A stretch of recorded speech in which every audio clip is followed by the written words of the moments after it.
From its humble beginnings in the shallow wetlands of Zambia, the Zambezi River stretches for nearly 1,600 miles through the south of Africa, where for thousands of years it has been a source of life.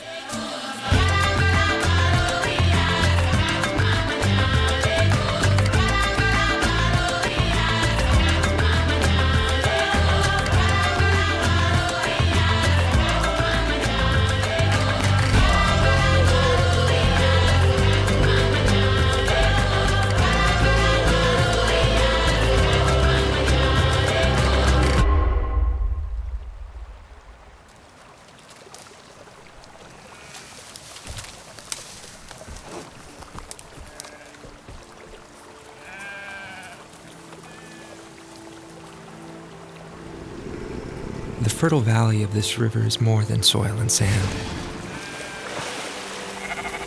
Elephants, crocs, hippos, and lions stretch their legs across this land, and nearly 32 million people call it home. Even today, some communities along the bank are only accessible by boat, and here is where they quench their thirst, where they bathe, wash their dishes, and clean their clothes, where they fish and grow their crops of maize, rice, and vegetables. This water here that rises with a whisper and falls with a greater roar than any lion offers hope along its banks.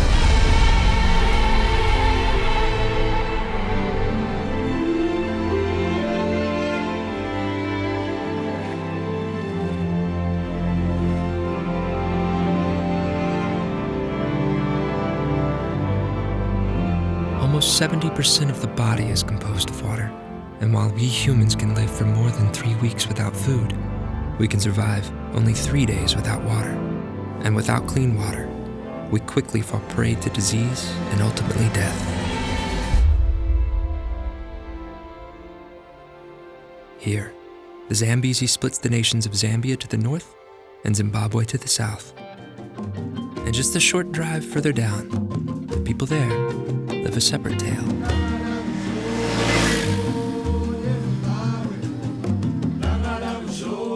Nestled in the western Mashonaland province is the tiny tobacco town of Koroi, whose name means Little Witch in Shona.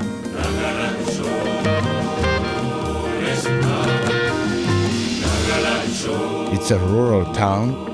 You're not living like somebody in the city where there's a lot of hustling, bustling, and you get to know a lot of people around you, good friends who will understand you, and friends that you can share and trust. My name is Leonard Maronda. I work with Fire and Our Missions here in Zimbabwe.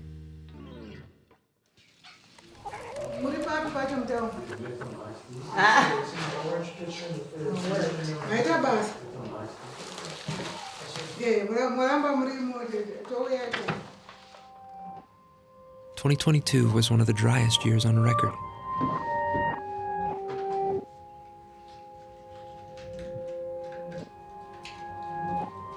It's like we don't have Wi-Fi today. Within the city, Koroi Dam exists to provide for the people. But outside the city's weakening infrastructure, pipes don't carry your water. You do. But at this time of year, there's one glaring problem. Out in the rural areas, they rely only on rivers, and some of the rivers are dry now. The winds like now are blowing towards the west. When they change and blow towards the east, then the rains come. Rain will come, painting Zimbabwe lush and thick with green. But for now, the sun sits over the land with intense burden.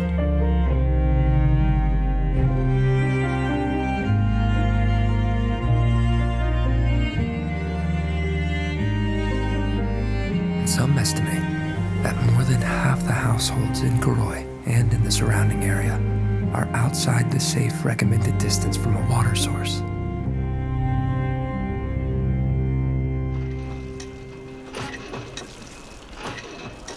For doing boreholes here is quite a big challenge. Got called Bill when I was born. Bill's short for William. But getting to first grade and there's 5 Bills in the classroom. The teacher's freaking out. She finds out my first name is James. So I got called James at school, which I thought, cool, man, I got a new name. Then I got saved. Everybody started calling me Brother Bill. So now I got James, Bill, and Brother Bill. But just don't call me late for dinner. I guess if you ask me who I was, I don't know,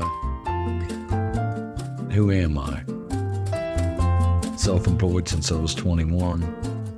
Man's got to do something to put beans on the table. I love to spend time with my wife. Like to fish. I'm a pastor, missionary, evangelist.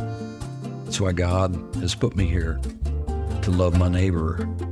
That's one reason why I started Clutch Ministries. It's a calling on my life. It's like it burns within you, and that's all that you can think about. You have to do it. The older I get, the harder it gets. Sitting on the airplane for hours and hours. They say in Zimbabwe it is nice to be here. Yeah, it's nice to be here. Zimbabwe, I got knocked. When I came home the other day, I told Tanya, I said, you will never see me worry again. She's like, what? I'm like, I am serious. She said, yeah, right. You worry more than anybody I know. And I said, I found this guy. You pay him $1,000 a month, and he worries for you. She said, how are you going to pay for that? I said, I don't know. I'll let him worry about it. I would describe Bill as a person who is always happy. He's fearless and happy to fulfill God's call on his life. All our boreholes were funded by Quench Ministries.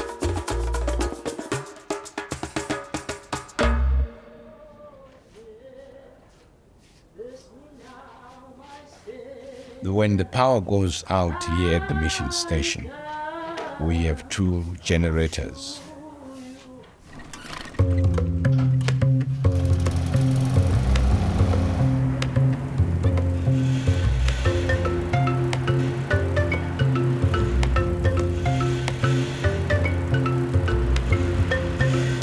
Power in Zimbabwe is erratic, often going out with no warning. And when it goes, it may only be for 5 minutes. Or it may be for 5 days.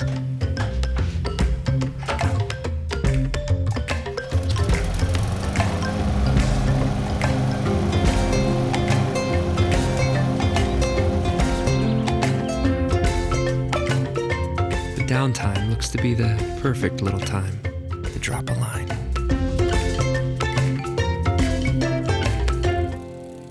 Power may come from a few sources, but upwards of 70% is generated by just one. Creating the world's biggest man-made reservoir, the force of the Zambezi is harnessed at Kariba Dam, powering most of Zimbabwe and Zambia. But with record low rainfall in 2022, the South Station at Kariba Dam, powering Zimbabwe, was suspended until the necessary water levels return.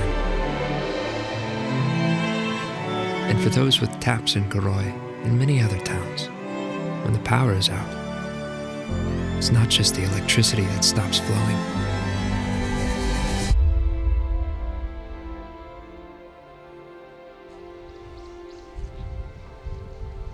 A lot of the residents around Karoi area have access to water from the municipality. I can't say all the time, like if there are breakdowns with pipes bursting or if there's no electricity, that adds to the situation where they will not have it every time. One of the areas that we have been helping people of Zimbabwe, and especially in the rural areas, was to bring a ball. To make a long story short, a friend of mine said, come to my house, I got something you might be interested in. He had a portable well drilling thing. He says, you do geothermal, you could use this. And I said, wow, I could take this thing to Africa and drill my own boreholes. And after 3 years, I got about 18 feet deep and said, okay, I'm done. I can't do this. The ground's too hard, too much quartz. So I raised the money and we hired a well drilling organization to go to Kenya and drill, and that was our first borehole. borehole was a hole about 6 or 8 inches round, 200 or 300 feet deep. Put a hand pump on it. So most of the time, those boreholes produce water nonstop. Since I started Quench Ministries in January of 2017, we have drilled 10 boreholes, and they average around $7,000 a piece. Every place where we were able to drill a well for them, we have seen people develop an attitude of good relations between their neighbors in the area. We're getting ready to go to Chigeti today. Chigeti is in a village. It's about an hour and a half drive. We're going today for the first time. It was drilled earlier this year, and we're gonna have the handover ceremony today. Sing some songs, maybe eat some sudza. Where we are going today, it's hotter than this place. It will be very hot, so you've got to carry cold water. I was in a little village called Jenya. I had been asked to come there to preach the gospel. And we gathered underneath of a tree, and I see all of the children sitting out in front of me, and a lot of them had water jugs, and I seen how dirty those water jugs were, and I thought I wouldn't give my dog water out of one of those water jugs. And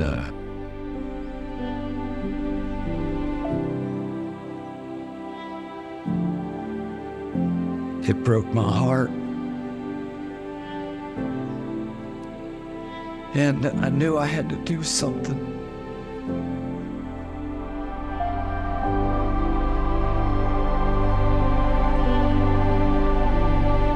If we put a borehole in an area, everybody has access to it, and we make it a point that we find a neutral place to drill. I can see it. Okay. They're greeting us with the blowing of the horns. It'd be much easier to stay home. It'd be much easier to not do anything.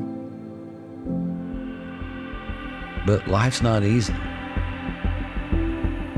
if you want to live it.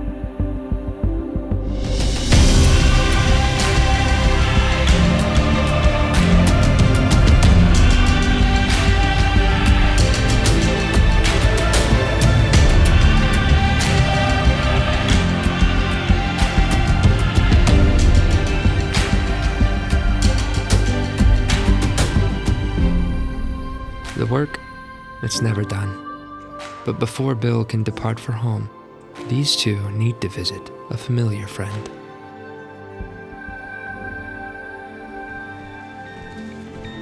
You have to respect it.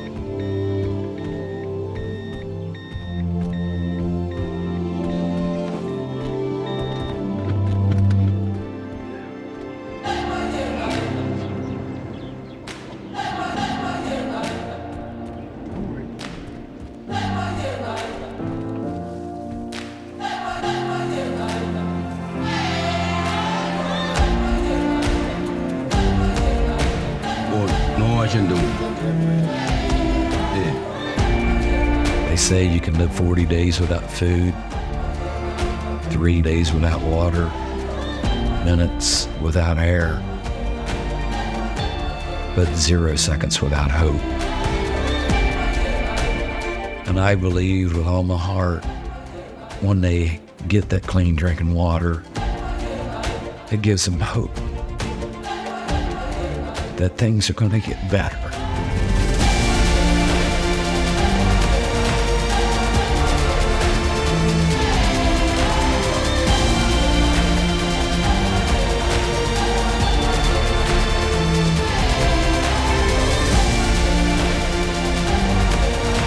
On the Zambezi, you'll find elephants and waterfowl, flocks of sheep and schools of fish.